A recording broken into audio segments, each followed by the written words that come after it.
Another playoff expansion would be awesome for Washington.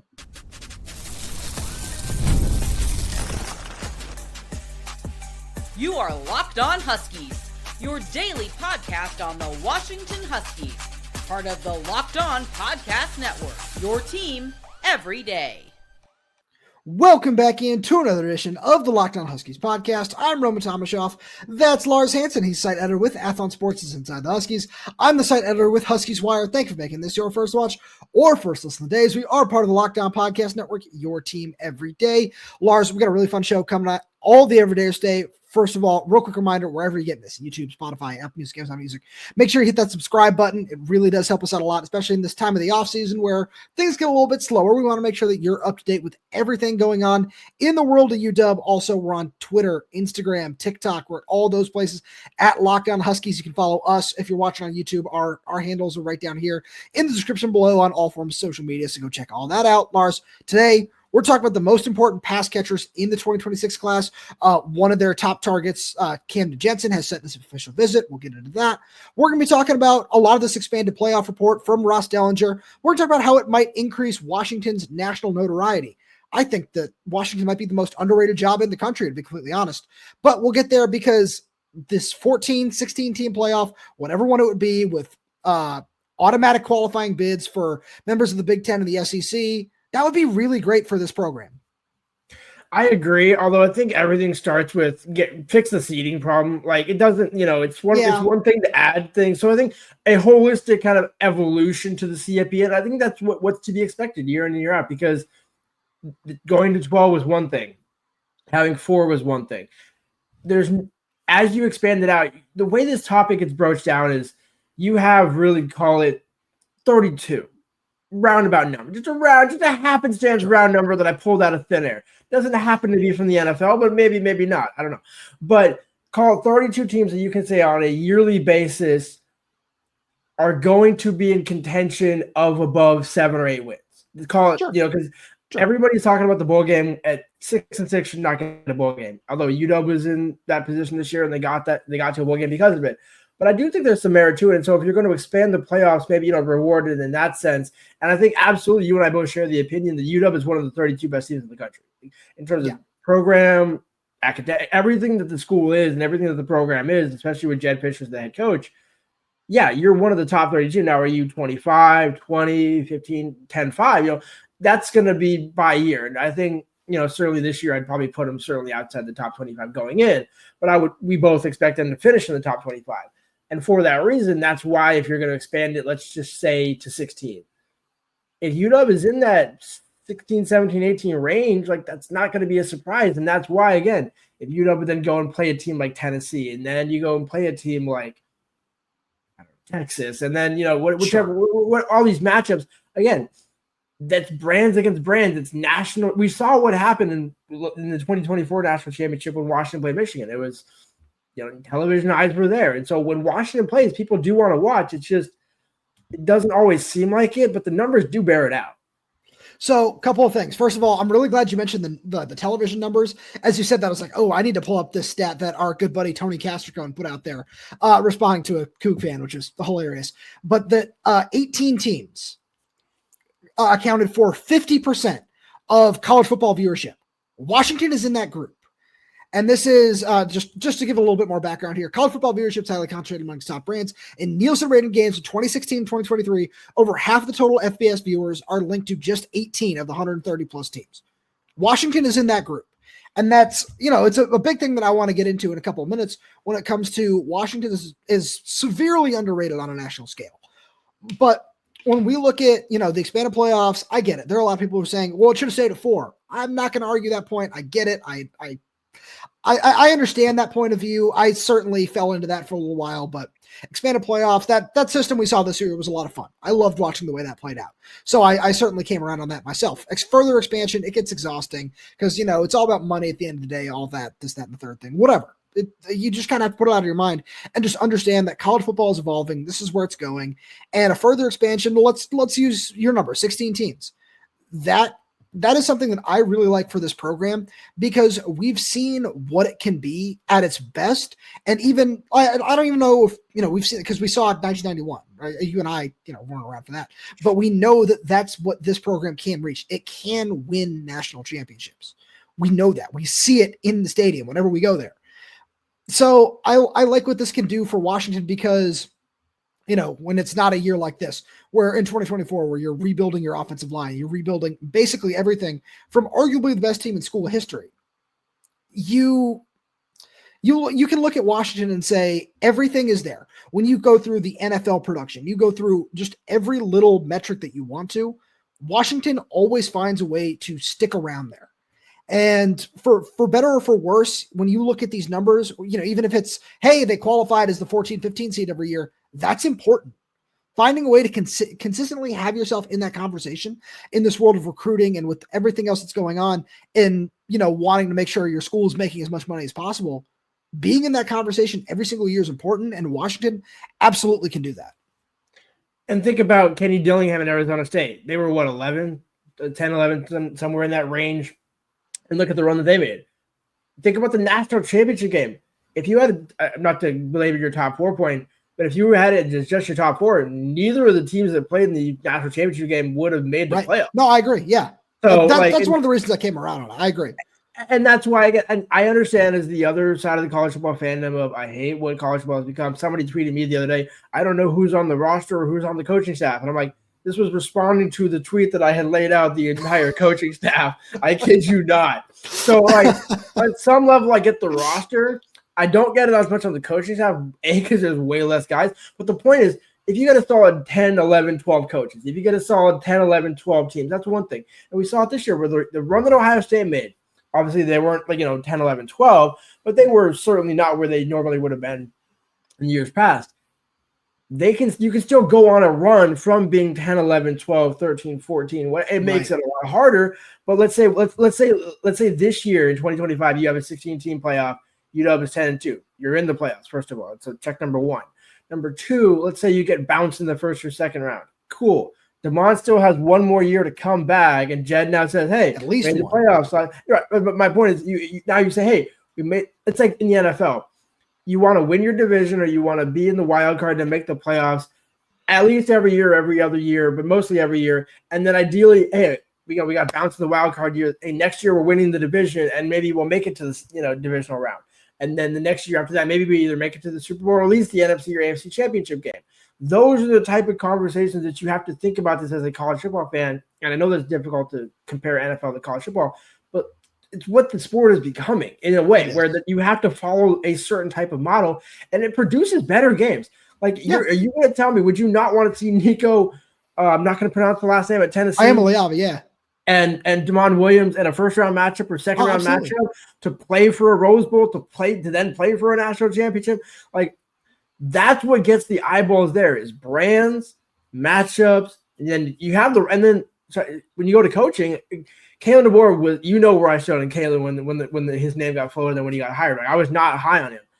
I told Jedd Fisch at Pac-12 Media Day in 2022, if Kalen ever, it was 22 or 23, I actually can't remember which one it was, but I was like, hey, if Kalen ever leaves UW, you seem to be the perfect fit. You should go to, I'm not telling you to go to Washington, but I remember telling him that off the record, because it made so much sense, because of the NFL pedigree, like you mentioned, and UW has that NFL pedigree even before DeBoer and before Rome and Mike and all those guys.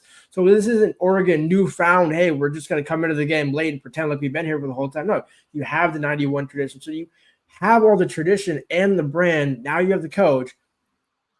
Expanding the playoffs just makes it better for everybody else, and it improves the product. It doesn't dilute the product, which is, I think, what some people originally thought it would do. No, absolutely. And it also would just really increase Washington's notoriety, because, Lars, this is the most underrated coaching job in the country, which we'll get to right after a message from our friends over at TurboTax. This is a message from our sponsor, Intuit TurboTax. Taxes was dealing with piles of paperwork and frustrating forms, and then waiting and wondering and worrying if you were going to get any money back. Now Taxes is easily uploading your forms to a TurboTax expert who's matched to your unique tax situation, an expert who's backed by the latest technology, which cross-checks millions of data points for 100% accuracy. While they work on your taxes, you get real-time updates on their progress, and you get the most money back guaranteed, all while you go about your day. no stressing, no worrying, no waiting. Now, this is taxes. Intuit TurboTax. Get an expert now on TurboTax.com. Only available TurboTax Live, full service, real-time updates only in iOS mobile app. See guarantee details at TurboTax.com/guarantees. So Lars, before we get into this, I want to dive into a little of the background about why we wanted to make sure we talked about these two things in the same light. You and I don't want to say we got into it. We just got very passionate about this topic where we spent 45 minutes after one of these shows yelling about how good of a job Washington is. And we were on the same page. We went through all the other jobs in the Power 2 that were equivalent to or greater than Washington. And we came up with maybe 12 that were greater than Washington. We're not going to do that right now or just go through which jobs we did pick and which we didn't, because it doesn't matter. You can figure that out for yourself. But the reason we wanted to talk about this was if Washington, let's just say the playoffs are expanded to 16. Washington is already one of the most underrated coaching jobs in the country. If Jedd Fisch, if Jedd Fisch leaves in 2 years and goes off to the NFL and somebody else comes in and is able to find some success, not even, Kalen DeBoer's level, at their own level, it still would just completely hold true that Washington, the way that this school has always been able to produce NFL talent and find ways to stick around, even through the darkest days of what Ty Willingham was and what that whole era of the mid-2000s were, has still found a way to become relevant. And then in the 2010s, become one of the best programs in the country. And people don't give it enough credit. Washington proved in 2023 they are a sleeping giant. When you win, when you have the right players and coach and the administration and everybody's in lockstep, you can go on a run, and not a generational run, because that is way too overused in this day and age. Because it's like between that, people say generational run and that will feed families. You do realize, like, unless you're a terrible person, your family should be fed in one way. Like, I know you get fed, I get fed. It might not be great, might not be prime U.S. steak every night, but it's good steak. Don't get me wrong. But the point is, there's levels to this. That's kind of what we're talking about here, where Washington is a brand, as we just talked about, and with Jedd Fisch as the head coach, which again is why I don't believe I was a fan in saying it. I just, I like to assess things from afar. And watching what Jedd was building in Arizona, I was like, dude, you almost got Parker Brailsford if it wasn't for Scott Huff saying, hey, you know what, you want to come to Washington and play for a national championship? And that was the conversation that Jedd and I had, which was like, look, it wasn't for a lack of you and Brennan. It was just Washington is this. And then 2.5 years later, I'm not taking sole credit for it. I'm not really taking, I'm taking a small little bit of credit. You're taking like 1% of the credit there. Exactly. 1% of the credit. But that's why I could see Jedd working at Washington, because he came and also he had a couple of former UW assistants, which didn't hurt, in Jimmy Doherty and Jordan Paopao. Yeah. The point is, those two coaches, Paopao and Jimmy, know what it means to represent Washington. Jedd understood that as much as anybody, being around them and seeing and playing against Kalen in 23. Like, hey, I got the talent to compete. We only lost by 7. Maybe we should have won that game, arguably, depending on who you want to believe here. But that is a better brand. That will get me to the promised land. Arizona will get me to the place that can get me to the promised land. Sure. Unfortunately, Nick Saban retired, because had Nick Saban not retired, I think Kalen could have proven that because you and I both kind of believe this, right? You could do it at Washington. You don't have to go somewhere else and do it. And that's why expanding the playoffs even more validates that point. So I don't want to go down the Kalen road, just because it's not even that, just that it's a sore subject for a lot of fans still to this day. I don't think that matters in this, because Kalen will always have his place in Washington history. Whether people like it or not, you can have your own opinion on that. That's fine. He will always have his place in Washington history for what he did. And he really, like, as much as he proved I think he did really prove what Washington can be at its best, because that's like, it's a nice little, oh, wow, he came in, he maximized the talent. He maximized Michael Penix after bringing him in. He found a way to get Rome Odunze and Jalen McMillan, some of the top recruits of the Chris Petersen era, to that next level, because that's who this conversation really should revolve around. And it's Chris Petersen. Because we saw, in Lars, in our lifetime, you're a couple years older than I am, but in our lifetime, we saw some of the down years. I wasn't, I was like 3 when in the Purdue Rose Bowl, 2000, 2001, that era. So I saw a lot of down times. And then Steve Sarkisian came in, the program got taken up a little bit. And then Chris Petersen showed that Washington really is it should be top 15, top 20 at the very worst every single season. because he did a great job and he was a truly spectacular coach. Did a great job maximizing talent. Did a great job towards the end recruiting more top talent. And it really was at this point where you can really level this thing up to another level. And he stepped down. He quit. He did. And then we saw the program get as low as it possibly could. We saw 4-8, and all of a sudden, boom, you're right back at the top because all that talent is still there. And that's something that can certainly continue to happen under Jedd Fisch, but it's a broader discussion point because you saw 10-win season after 10-win season after 10-win season. Under Chris Petersen, you saw 3 straight New Year's Six Bowl appearances. That's not something that a long list of programs around the country have, no matter who your coach is. I don't care who your coach is. That is a very, very short and exclusive list to be on. So showing that you can do that at Washington, that Pete was able to do that, if you're able to continue that pedigree, no matter who is at the helm, that is a selling point that I don't think people realize enough. It's funny. I was running through a couple of names of the schools that we had thrown out, and I was like, actually, yeah, neither of those schools have gone to 3 straight New Year's Six Bowls, Florida and Tennessee. And those are just 2 schools that came off the top of my head as I'm just like, just 2 schools happened as one because I already used Tennessee as an example and Florida for the other obvious example. But with that being said, I mean, I love Coach Pete. I remember for people that don't know, I started covering UW in Steve Sarkisian's 2nd or 3rd season at Washington in 2012. Then I stayed on for the Chris Petersen era, got to enjoy the Jimmy Lake era where I, asked him a couple of questions at press conferences and he took some fun with that. And then, got to ride the Kalen and Jedd experience. And throughout that entire time, it's always been the case of as long as you can find coaches that care enough to recruit the talent, and it wasn't that Pete didn't necessarily care. He just wanted to do it his own way to start out. And I don't blame him for that. But I think at the same point, if you would have had 2017, 18, and 19 on the front end. Now you did get Buda Baker, you did get Key Peace, right? So it wasn't like it was absolute dog to start out with, right? It wasn't like we're talking, 1 and 2 star guys from like South Dakota State coming in. I'm not saying that, but it was certainly a more of an uphill grind to get to that 2015 year, 2016 year, which was boom, here we are. Here's Washington back on the grand stage. And, for all the conversation we want to have about the Peach Bowl and all that, you only lost 24-7, and one of that was a pick 6, so call it 17-7. Like, look at all the other games Alabama's. My point is it's like Washington, even when they show up in those games, they don't get their doors blown off. Mean, they might in the first half, so Rose Bowl, but like all those sorts of things. Like Washington, all the pieces are there. And I think that's why Jedd is the perfect guy to do it. The one thing that concerns me right now, which we're going to see in this fall, can the defense take that next step, what Pete Kwiatkowski did?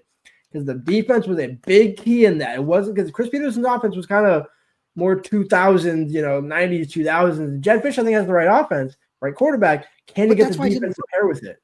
So, the offense, and this is one of the reasons that you and I have spent so much time, when we first started the show in 2023, it's obviously the offense was Washington, right? But Washington has always been built on this foundation of defense. So I agree with everything you're saying. And I want to take Jedd at his word when he says that he believes Ryan Walters is one of the best defensive coordinators in America, because we saw that. We understand what happened at Purdue, but we saw when Ryan Walters was not focused on running a program and just focused on running a defense, what that looked like. So I don't think it's unfair to say, oh, this is going to be the number 1 defense in the country. That is absolutely unfair to say. But to say that it's not going to take another step forward, I feel that, it's not out of the realm of possibilities for it to become a top 20, 25 defense, which is solid enough, right? And then you combine that with, what we talked about yesterday when it's Damon Williams, it's Jonah Coleman, it's Denzel Boston, it's everything else on this offense. What the biggest question with Jedd is, one of the biggest reasons that you didn't win any of those New Year's Six games was the trenches.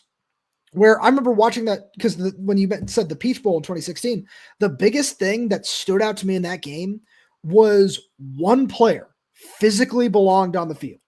And I mean that with all due respect to Buda Baker, to Sidney Jones, to Kevin King, who held their own and played a fantastic game. But where are games won and lost in the Big Ten and the SEC, in the trenches? Lars, who is the one player that I'm going to say was holding their own physically in that game? It's very easy. Will Anderson? No, it's Vita Vea. No. So it's Vita Vea because it's Caleb McGarry, it's Trey Adams at tackle for Washington, but they were younger. They weren't fully developed yet. And you look at what, Vita, just with that size, it was the same thing against Penn State the next year where Saquon Barkley did his thing. Like, Washington has the bodies. And it's why, we see it in the comments from the Everydayers every single day. Hey, you need to continue to invest in the trenches. And we think that Jedd Fisch understands that. With the way he's recruited size and body types on the offensive line in the 2025 class, with some of the guys he's brought in through the portal. And that's the biggest question for me. Is if Washington can find a way to continually produce trench players and just upgrade in the trenches with these elite bodies, these elite body types, that is going to be what can really propel Washington forward. Because just to put a bow on this conversation, the skill players have been there and will be there because you can find them on the West Coast. Jedd Fisch has proven he can find a quarterback, and he found an elite one. And if you look back through, let's just go all the way back to 2010. You look all the way back through 2010 at Washington, you are going to find elite defensive backs. You're going to find some spectacular linebacker play. A shout out to Azim Victor because he was just one of my favorite players to watch. I wanted to make sure I said that. And then you look on the offensive side of the ball, whether it be a Mackey Award winner in Austin Seferian-Jenkins. We're just leaving all this in with the cat in here. This is fantastic. Whether it be a Mackey Award winner in Austin Seferian-Jenkins, first round picks in Roma Dunze, in John Ross, second round picks in Dante Pettis and Jalen Polk, a third rounder in Jalen McMillan. All of the pieces will be there. And it's on the coaching staff to develop them, especially in the trenches, because we've seen that they can identify talent and they can recruit, because that has always been one of the strengths of Washington. And it's why it's one of the best jobs. It seems to come with the territory that whoever is at the helm in the athletic department, now with Chris Petersen there, has shown, hey, we need guys that can prove they can identify talent. And we've seen that for a very long time. But Lars, speaking of identifying talent, let's get into some of these pass catchers that we really like in 2026.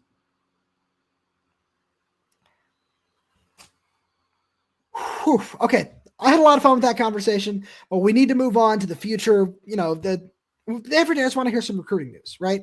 We don't have any news per se outside of Camden Jensen, one of Washington's top targets, a 4-star tight end out of Colorado, set an official visit for the weekend of Washington's spring game. And Lars, it just kind of sparked this idea that you and I had of we want to talk about some of these pass catchers in the 2026 class. And I think we need to start with Camden Jensen. Yeah, and it's one where I will say Jordan Paopao, credit to him, has cast probably the widest net of any position coach in terms of offers. I'll get into that. I'm sure there's one guy I really want to talk about. And to me, I'll take Camden, but just because talking about a guy from, I believe, Utah is where he's Colorado, right? So my point is, I think this could be a 2 tight end class. Correct me if I'm wrong. You can. No, I agree. Yeah. So I think having kind of a good all around, because Jensen's a guy where you can develop him as a blocker, but I think more confident a little bit right now as a pass catcher. If I had to just kind of pigeonhole one of the two. Again, I'm not saying can't block, but I'm just saying more advanced. Think of Decker DeGraff, where you can play him as a freshman because you can, get open. Maybe just want to touch of the blocking.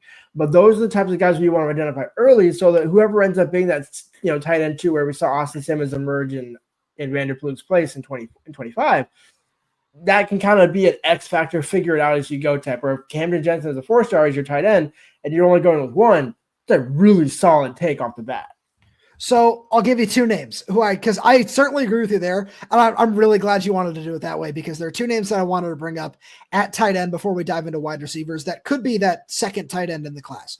The first one is Landon Meary, a 3-star from Ohio, who I really like. I think he's a really fun route runner when he turned on his film. He's somebody who, in the same vein where, the route running, all of that ability is there.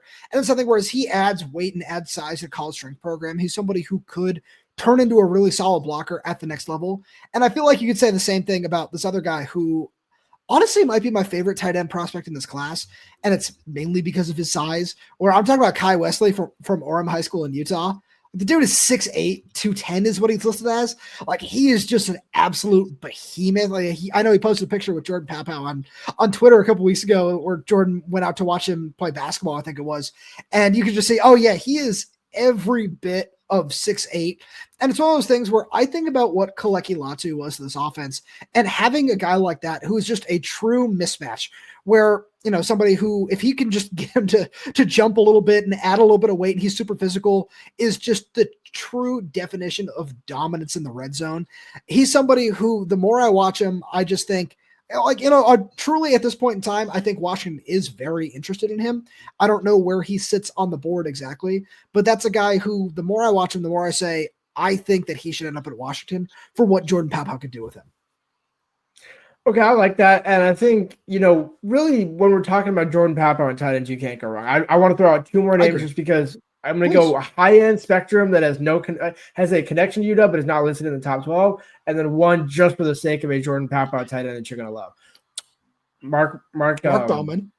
Mark Bowman is the obvious one. Yeah. Mark Bowman. I almost said Mark Redmond because it gets me into the other one. Matt Ludwig from Billings, Montana. Oh, yeah. Billings, Montana. And I'm bringing him up because of the Will Dissly, another former Montana tight end from Jordan Paopao's tree. Played at Washington. Obviously, everybody knows him. I just have a weird, sneaky feeling 6'4", 230. Somehow that dude's going to find his way to. I haven't talked to him, so I'm not here to, you know, say X, Y, or Z. But anytime Jordan Paopao is offered a Montana tight end, I don't know. Just there's too many stars that are aligning there to make sense. And also, you look at the size and frame. I mean, like, that's kind of what you would want maybe in that second tight end if you're looking more of it's kind of blocker all around Austin Simmons type. Maybe he doesn't have the athleticism. But looking at it as like, hey, you know what? Those measurables, we can kind of just mold you into whichever. And, you know, given the depth of tight end and when these guys will come on campus, it's still more than safe to redshirt them if you need.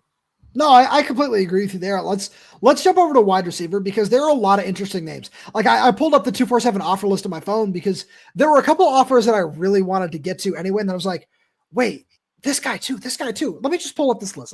Let's go through that way because the one who stood out to me first is somebody I mentioned on the show yesterday, and that's Cynai Thomas from Archbishop Reardon, where I think that his, you know, you talk about size, he's listed at 6'3", 165 right now, where he's somebody you certainly he can't play at that weight. He's going to need to add a little bit more, but the way just I love his strides. I think he's really good at getting downfield. He's somebody who we've talked about. You need to add consistent deep threats in this offense, where with that frame, with everything he could do, that's certainly somebody who I really like in that mold.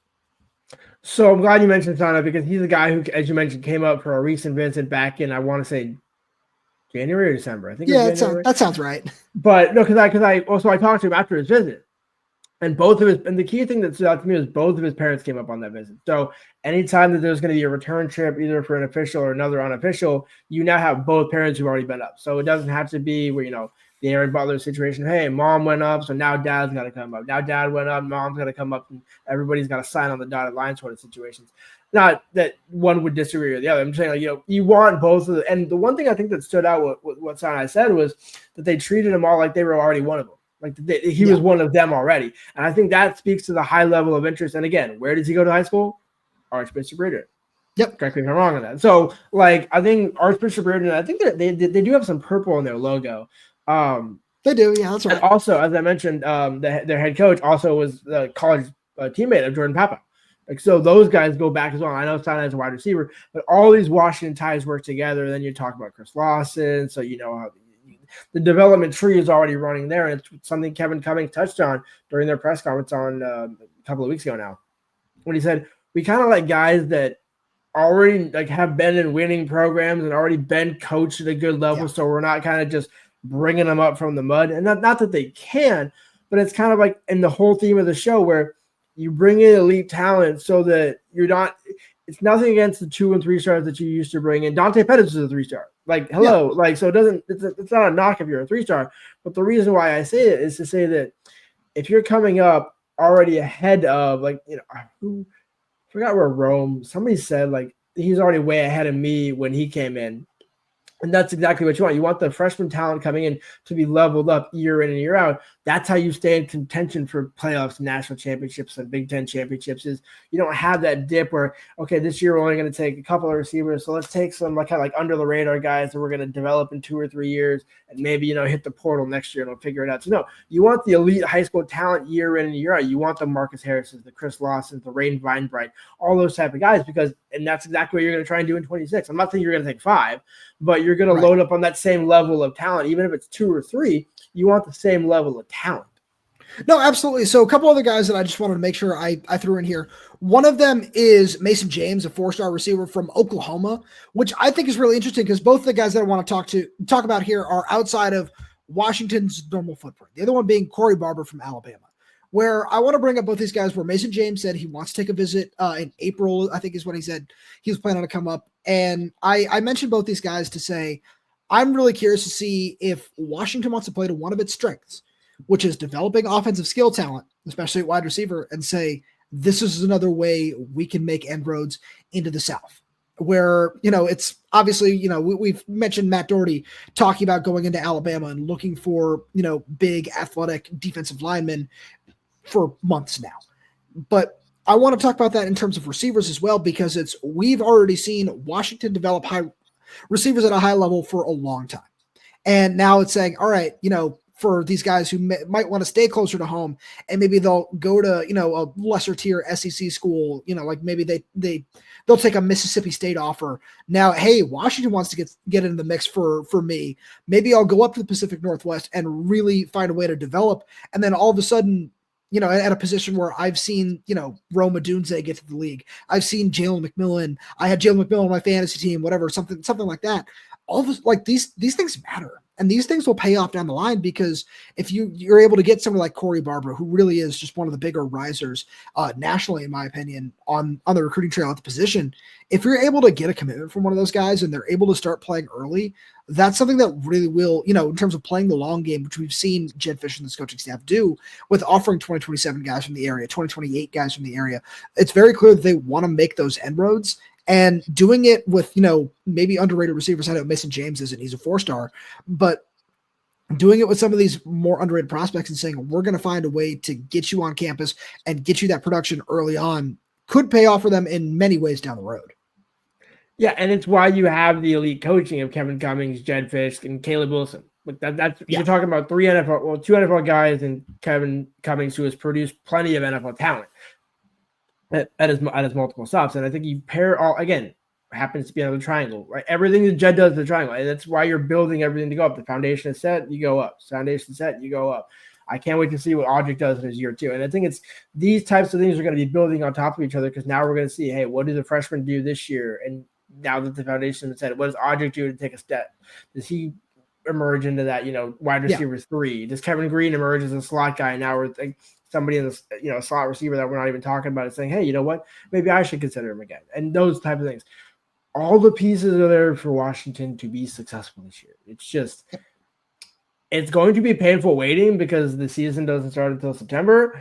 But this is a good conversation to be in, because if you're willing to have the discussion, it means you believe in the team well enough to know, hey, this team actually is going places. Not, hey, are we going to make a bowl game this year? Like, we're well beyond that. We're well beyond are they going to make a bowl game. It's how far can we go with this team? And it's all up to the roster you got right now. Lars, as always, thank you so much for being here. Thank you to all every day who's tuning in. We really do appreciate your support. We got so much more fun stuff coming at you throughout the offseason. So please make sure you subscribe wherever you get your podcast, whether that's YouTube, Spotify, Apple Music, Amazon Music. We're there. We're everywhere. We're updating the channel with new content every single day. So make sure you click that like button, click that little bell, so you never miss when we post a new video. If you have any questions, comments, concerns, drop them right down below in the comment section. And if you're audio only, please leave us 5-star reviews. That does help us out a lot. Thank you so much for tuning in, and we'll talk to you on Wednesday.